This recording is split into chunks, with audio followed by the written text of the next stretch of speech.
have an invitation for you, for each and every one of you. And I want you to consider it your own personal invitation. So imagine that I am handing you a creamed color linen invitation, embossed in gold. In fact, gold calligraphy on it. And when you open it, you find an invitation inside, engraved in gold letters. You are cordially invited to let 2019 be the year that you awaken, that you truly awaken. And what you awaken to is the life of beauty and grace and love and goodness that Spirit intends for each and every one of us. What would 2019 be like if you RSVP'd yes? What would it be like if you were to be fully awake? What would that look like? And be present for it all, for all of life. And we're going to get into that. Yeah, fully awake and present to the life you have now. Fully awake and present to who you are in every moment. Fully awake and present to what you bring to the here and the now. And fully awake to the presence of life that you are creating, because you are creating with every thought you think. You are creating with every feeling you feel. You are creating with every word you speak. We are creative beings. That is our true nature. That is the nature that is pure spirit within us. That is what that is. What might happen if you awaken to a life that looked like that? Well, my friends, this is your invitation for 2019. Got to celebrate the new year. And each week this month, as we usually do in January, we are going to, this year, we're going to open to each week of being awakened to, is a theme. And what it is in alignment with is what we do in our New Thought teachings, our spiritual teachings, is we present the basics of what is going on in this foundation of life, the spiritual principles, these spiritual teachings that we talk about every week. So January's the month that we move forward with that basic understanding of what is this stuff. And today we're going to look at 4 stages of spiritual consciousness. That's what we're going to do today.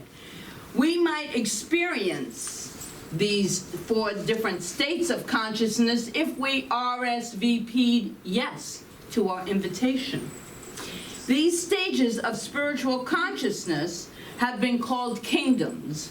Kingdoms, and the definition of kingdom is a realm or region in something that we place a dominant meaning to. So it's an area where we are focused. So this morning we're going to look at all 4 of these regions, particularly the level of awakening which is dominant within you. Are you ready? Yes. Yes. All right, good. Let's go. And there are 3 things that you need to know before we start, and this is what I love. I just love the synchronicity of spirit. I just tell the first practitioner here, platform practitioner Barb, what the theme is. It's awakening, and she chooses Reverend Dr. Michael Beckwith. Well, this whole talk is based on Reverend Dr. Michael Beckwith. So imagine my surprise when she starts reading from Reverend Dr. Michael Beckwith. Anyway, he's the head of the Agape International Spiritual Center of Truth. And many years ago, he taught this. In fact, I have the CD set. And he has really put these levels of awakening into these 4 stages. And the other thing that as we talk, I just want us to observe where we hang out, in which stage of awakening we hang out. And we do that not to blame or judge or feel that we're not good enough. We do that just for our own information. That's the reason we do that. And we don't do it to get all bloated, like, oh, I'm such a mystic, I'm really evolved, I don't even need to hear this anymore. No, we don't do it for that reason either. So, and remember, these are 4 stages of awakening that we go in and out of. We go in and out of them. We don't usually remain in the 4th, although you can live your life, as many people do, in the 1st, but not the people here. Because the people here already know. They don't want to be a victim. They already know that. And the 3rd thing is this might not be new to many of us, but it's still not time to take a nap, because we can always use this information. We store it away, or we get it delivered to us in a different way that it sinks further into us, so that we can be aware. This stuff is so good. This is the way to live life. For me it is, anyway. Because I'm ready to go here. You ready? Yeah. Yes. Okay, the 1st stage then. First stage of spiritual consciousness, or the kingdom of awakening, is more asleep than it is awake. And we've all been there. Been there, done that. Most of us have. We just live life. We don't even know we have a choice. And it's called the why me, or we could also call it the mortal stage. That why me stage. And it's this stage where life is a real struggle. We feel separate, disconnected from source. We feel alone, and we feel powerless, a victim of circumstances. And we think that we have absolutely no control over what's happening in our lives. And we always, just to let you know, we always have control over what is happening. It happens, and I'll give you an example later. It happens, but we always have the choice of how we're going to respond to it. So at this stage, we believe that something outside of us is doing things to us. Either the medical, pharmaceutical industry. I mean, they're like doing this to me. The government, that's a big one. If it weren't for them, I'd be really happy. But they're doing this to me. It's constantly thinking, our parents, our co-workers, if this person would only act in a certain way, then I could have my peace. I can have my happiness. It doesn't work like that, folks. It doesn't work like that. I found out through one of those, you walk off a cliff and you either got a parachute or you're going to hit the ground. That's the way we learn. Big time we learn. And we learn that we have control over our own reaction responses to life. We have control over that. That doesn't mean we don't feel feelings if we're in grief, or if we're in a struggle, or if we're in a place where funds seem limited. We still feel that, but at the same time we know that there's something within us that doesn't know anything about us, that supports us all the time. That is spirit, that is God, that is that infinite power of goodness.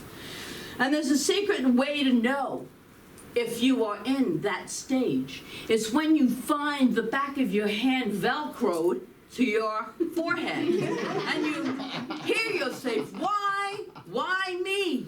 Why me? Why does this always happen to me? Anyone been there?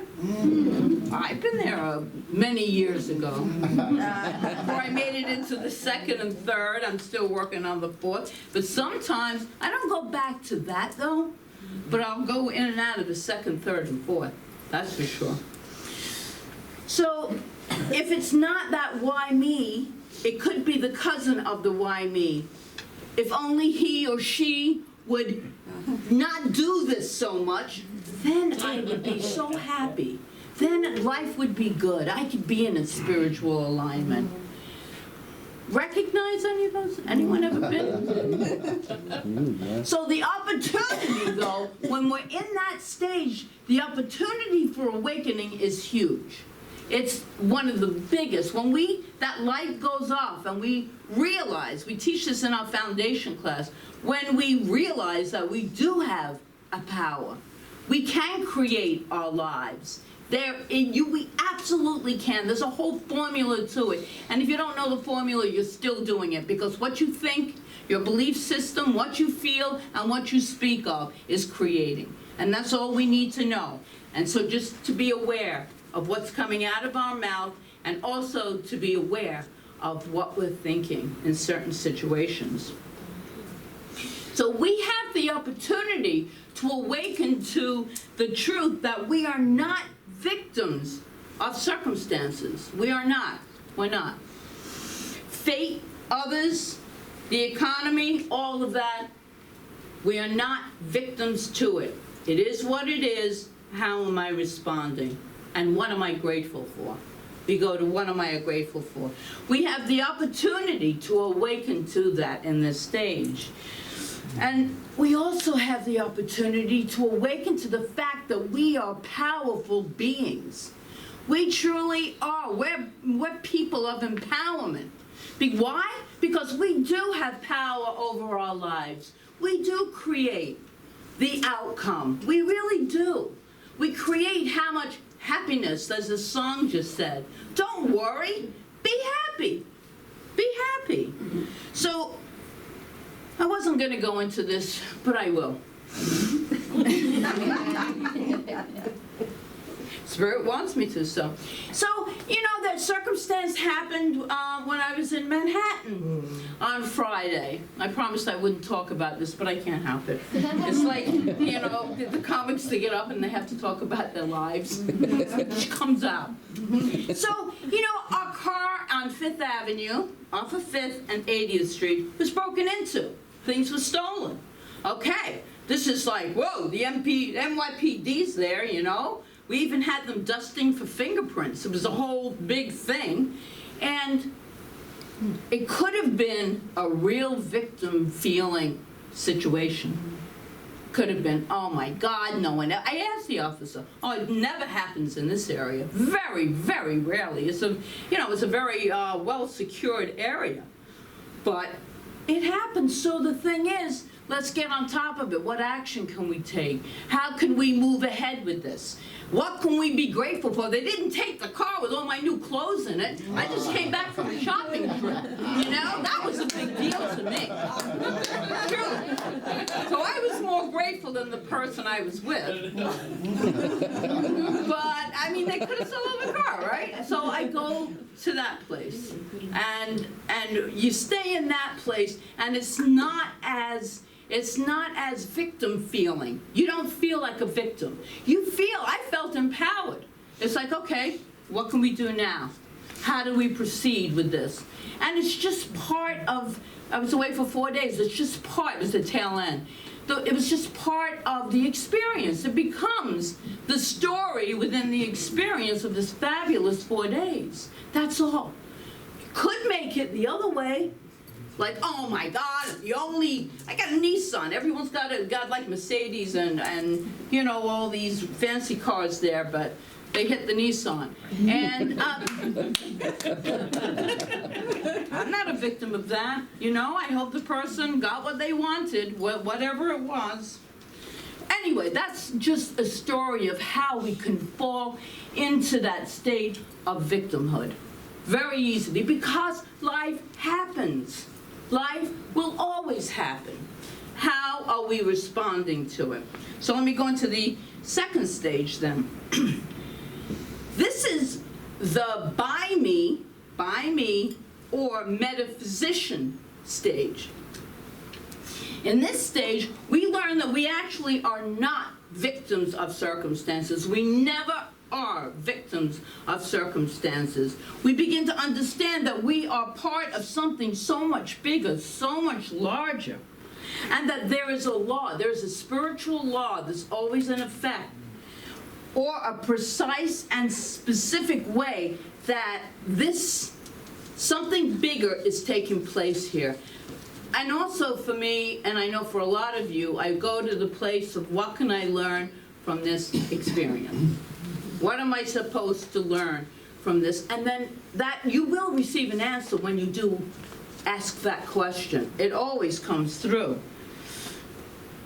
And how can I work in harmony with the universal good, the law of God? Ernest Holmes, founder of religious science, writes in Science of Mind textbook on page 38, "We are thinking, willing, knowing, conscious centers of life.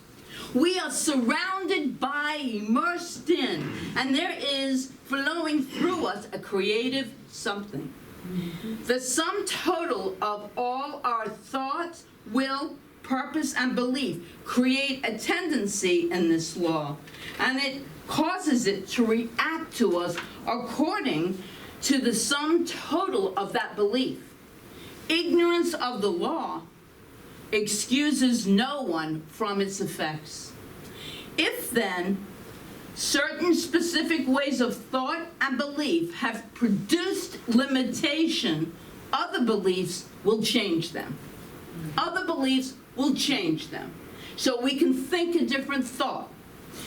We learn at this stage, we learn that things don't just happen to us. They happen according to our own belief system. We learn that we can change our thinking, and in changing our thinking, we can change our lives. That's what we learn there. We can think another thought. In this stage, we learn that we are creative beings. This is a very, very empowering place, and it is a place that we all need to awaken to in order to experience the beauty of life, the infinite potential, the joy of living in every moment of this indwelling spirit within us has provided for us. And it truly has, when we get to that place of connection and really feel that. This is the stage we learn that we have amazing tools. We have affirmations, which I live by. I love affirmations. It's a short prayer to me. We have affirmations. We have visioning. We have vision boards, and we're going to be doing that workshop in 2 weeks here. Those vision boards are very, very powerful. I've seen people's vision boards, and what takes place whenever it's the perfect timing, what takes place always, those vision boards manifest. Those pictures on those vision boards, the words on they manifest themselves into your life because you are creating your life. Okay? It just doesn't happen to you. It's going to happen anyway, and it's like your life to create. Your life to create. We learn that if we can see it with our mind's eye and feel it, that it is done, because we can create it. We have, as Barb did, a spiritual mind treatment, which is affirmative prayer. It's a 5-step process that we learn in our classes. And through that, everything changes. Everything changes. A new thought, which is what our spirituality is, has done a wonderful, wonderful job of teaching this, and it's an important step in our spiritual evolution. Learning that prayer, and you fill in your words. That's the beauty of it. It's not rote. It comes from deep within. It comes from that divinity within you. If you have not yet mastered the second stage in 2019, this is the year for us to awaken to it. We start always right where we are. This stage or kingdom is especially important, but it isn't the final stage of our evolution. Not in consciousness. There is also the opportunity for greater awakening. And we might say that in this stage, we make things happen. And the next stage, we welcome things to take place. We remain open and receptive. We remain open and receptive. And as things come in, we just stay open and receptive. And that's in the awareness. You need to be aware to get to that point of open and receptivity, openness and receptivity. So the third stage is through me. The first one was to me, second one was by me, and the third one is through me, or mystic stage. And in this third stage, we begin to realize, we begin to realize that we need to release control. We can't control stuff. I couldn't control the car being broken into. It is what it is. What do I do now? That's it. It is what it is. So we replace that need for control with a sense of a personal relationship with something that is so much more powerful than we are, than we as our human selves are. Because spirit within us is capable of infinite potential. There is no limit. There is no lack. There is no limitation. At this stage, we begin to realize that we are spiritual beings having a human experience. You might have heard that a lot, but it is true. We are spiritual beings. As I say, when we leave these bodies, we're still alive and kicking. We're dancing, we're jumping. Because we're alive in spirit. That's our spiritual self. So as we go through this human experience, we are in these vessels, these human vessels. So that's humanity. That's the first stage, the mortal stage. But just to know that there is a power for good within each and every one of us, and it always supports us. It always allows us to feel secure. So Ernest Holmes said this about the mystic, because a lot of people might be thinking, well, I'm not mystic. Really? We did a class on that, the Carolyn Mace Entering the Castle class. That was really good. That's a mystic without borders.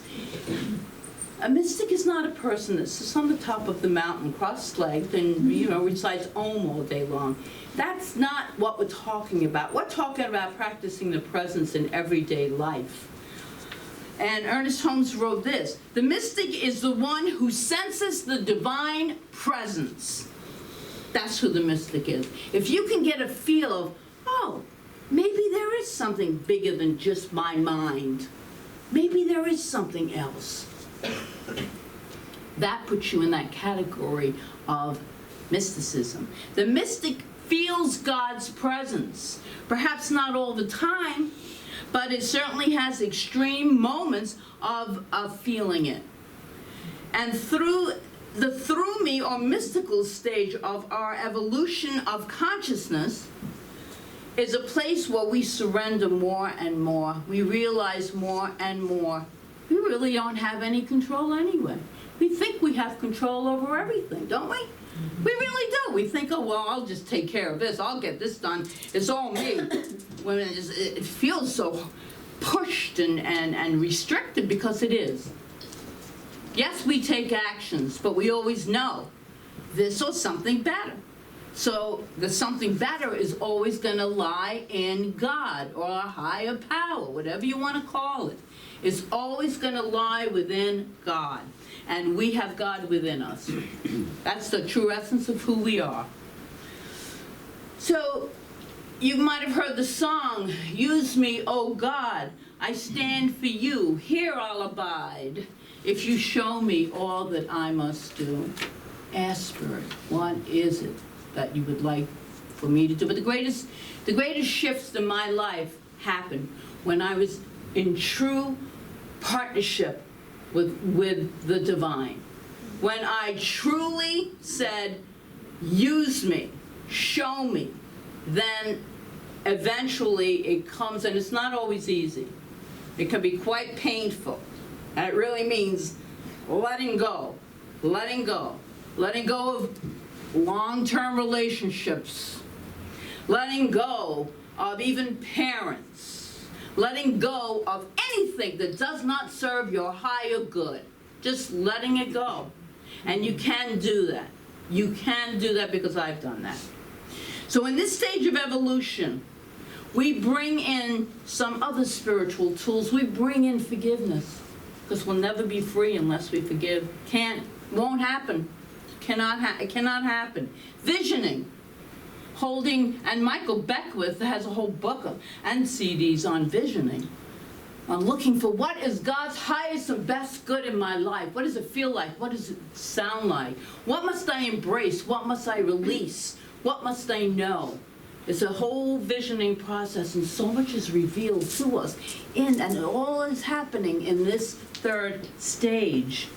And while the stage of the mystic is very, very powerful, there is yet another kingdom, another realm, another stage that is known as the master stage, or the as me.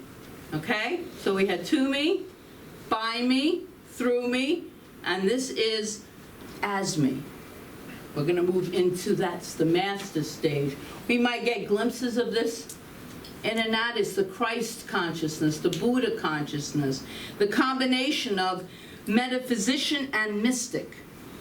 Jesus, our primary example, because he was a master teacher. When you take his pure works, master, he had an absolute union with the divine. The Father and I are one. It can't be any simpler, it can't be any clearer than that. No sense of separation, no sense of division.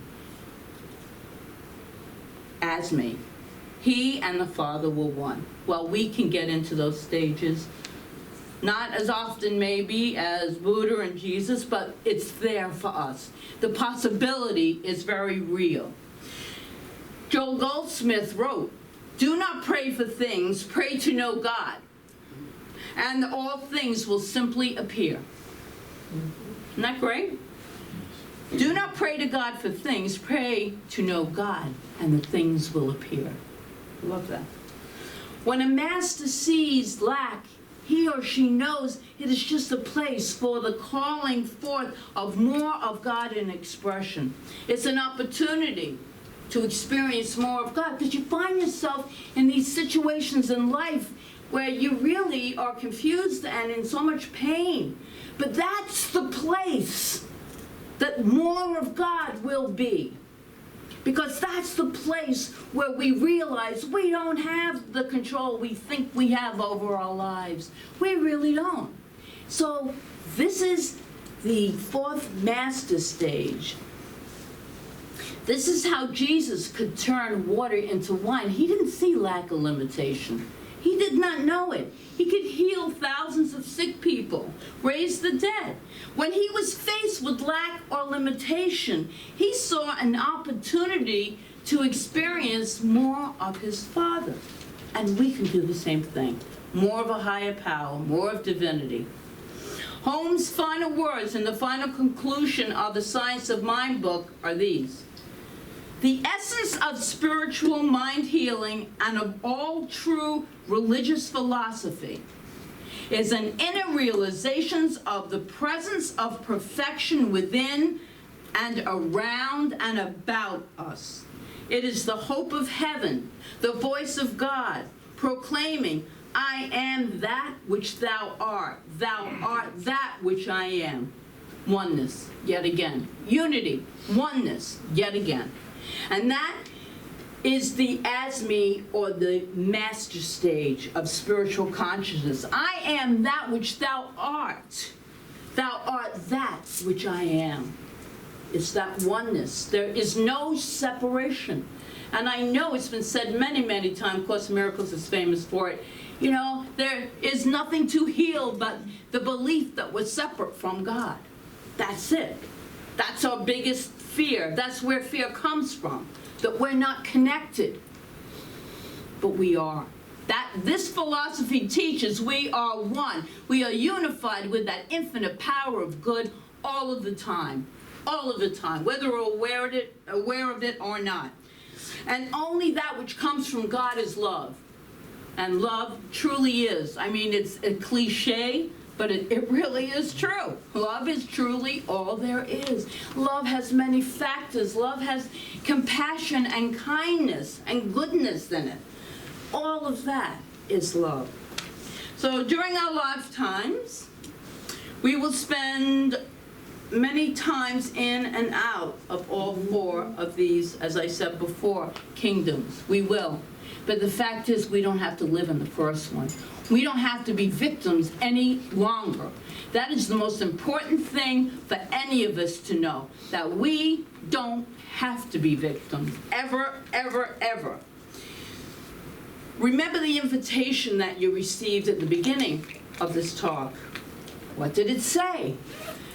You are cordially invited to let 2019 be the year that you awaken, truly awaken, to the beauty of life that Spirit intends for you to live.